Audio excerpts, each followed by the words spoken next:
Je m'appelle Florence Bonneau, j'ai 37 ans, je vis à Montpellier depuis une douzaine d'années maintenant. J'y suis arrivée quand j'ai trouvé du travail à la sortie de mes études. Donc j'ai passé un bac scientifique, option mathématiques, puisque j'étais assez douée en sciences, donc l'éducation nationale m'a conseillé de faire un bac S. J'ai arrêté la fac pour faire un IUT génie électrique et informatique industrielle. Mon but n'était pas de faire des études courtes, mais toujours d'intégrer une école d'ingénieur. Donc à la fin de mon IUT, que j'ai eu en étant bien classée, j'ai réussi à intégrer une école d'ingénieur dans le sud, à Toulon, donc l'ISI-TV, pour être ingénieur en traitement du signal, donc télécommunication, option traitement du signal. À la suite de ça, j'ai trouvé un emploi donc à Montpellier, mon premier job. J'avais 25 ans et donc je suis venue à Montpellier pour être chef de projet dans une entreprise de logiciels embarqués qui malheureusement, au bout de 5 ans d'activité, au bout de 5 ans où moi j'étais dans l'entreprise, a commencé à avoir des difficultés financières. Donc j'ai fait partie de la première charrette de licenciement économique.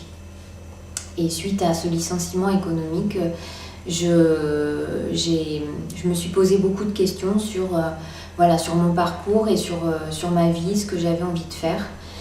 Et de là sont ressorties plusieurs choses.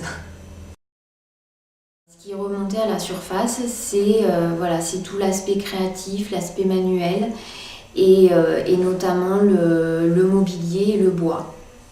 Donc j'étais justement en train de rénover un appartement. Les artisans me demandaient si j'étais architecte parce que j'avais redessiné tous les plans, j'avais choisi des matériaux de haut de gamme. J'avais plusieurs expériences comme ça où les gens me disaient mais comment tu fais pour imaginer comment ça va être à la fin, moi je peux pas. Et j'étais aussi passionnée de brocante, j'achetais beaucoup de mobilier que je retapais, j'étais très attirée par le bois. C'est vrai que le bois ça a toujours été une évidence pour moi comme matière. Et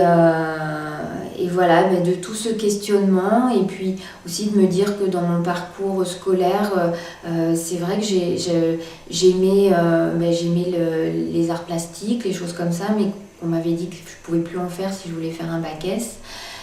Que lorsque j'étais petite, je faisais beaucoup de couture, de dessin, de choses comme ça.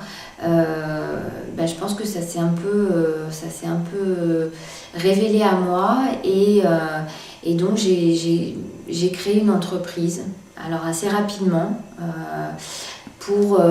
En fait, l'idée c'était de rénover du mobilier mais qui appartenait aux gens en fait, de ne pas leur vendre du mobilier mais de retaper du mobilier qu'ils avaient envie de conserver mais de lui redonner un coup de jeune. Dans le même temps, en fait, je m'étais installée quelques mois dans l'atelier d'un ébéniste. Donc j'ai pu voir le travail sur les machines et vraiment le travail de création de meubles. Ça m'a confirmé, l'attrait que j'avais pour ce matériau qui est le bois. J'ai aussi découvert un peu le travail de l'acier. J'avais envie de faire mes propres créations. Donc j'ai décidé de faire de la formation au CFA de Montpellier, formation menuisier fabricant. Donc en tant que chef d'entreprise, j'ai un droit aussi à la formation, donc je l'ai utilisé. Tout ça pour me permettre de faire de la création de mobilier et aussi de l'agencement, puisque j'avais commencé à faire un petit peu d'agencement chez les particuliers ou les professionnels. Donc j'ai validé ma formation qui a été très courte, puisqu'elle a été de 3 mois. Je l'ai validée par un CAP de menuisier fabricant en juin 2011, donc j'ai passé en candidat libre. Et depuis, mon entreprise a encore évolué. Aujourd'hui, je travaille sur des collections de mobilier. Mon but est éventuellement d'exporter dans le monde. de trouver des distributeurs ou des galeries pour montrer mon mobilier. Et j'ai aussi une activité d'agencement. Ce qui a été important par la suite, et je pense que c'est grâce à ça que j'en suis arrivée là aujourd'hui, c'est-à-dire que même si je n'ai pas fait les choses comme il fallait et que si c'était à refaire, je ne le ferais pas de la même manière. En tout cas, je pense que si aujourd'hui j'en suis là, ça fait maintenant plus de 5 ans et demi que mon entreprise existe, c'est que j'ai su à un moment prendre des conseils, écouter des gens et ne surtout pas rester isolée. Notamment aussi grâce à l'association Bâtir au féminin, qui est une association montpelliéraine de femmes chefs d'entreprise dans le domaine du bâtiment, donc que j'ai découvert quand j'ai créé mon entreprise et dont je suis présidente maintenant depuis 6 ans.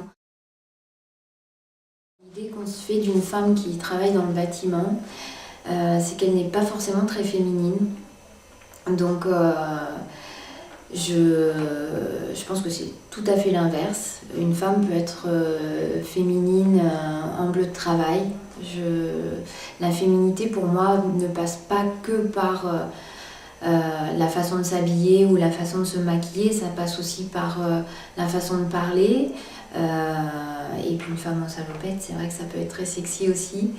C'est aussi un état d'esprit, je pense, la féminité. Et en tout cas, dans le bâtiment, je trouve que c'est un avantage d'être une femme. Ça apporte quelque chose au bâtiment. On est complémentaires des hommes. On va retrouver, c'est vrai, les femmes plus dans des métiers qui sont liés à la création et à l'artistique dans les métiers du bâtiment. Donc elles sont, pour beaucoup d'entre elles, artisans d'art. C'est là qu'on retrouve toute l'expression de leur sensibilité, de leur créativité, de leur féminité. Et pour ma part, je pense qu'auprès de mes clients, d'avoir une femme menuisier qui vient dans leur intérieur, qui vient pour leur créer une cuisine ou une bibliothèque, c'est assez important parce que je pense qu'ils se sentent plus proches de nous. Une femme fait plus attention pour moi à l'intérieur des personnes chez qui elle va. Elle écoute vraiment les besoins de ses clients et elle essaye d'y répondre un maximum, que ce soit au niveau esthétique qu'au niveau praticité. Donc c'est aussi une caractéristique qui est favorable pour nous. Donc je pense qu'il ne faut pas hésiter non plus à s'en servir et il ne faut pas hésiter à être féminine dans le bâtiment.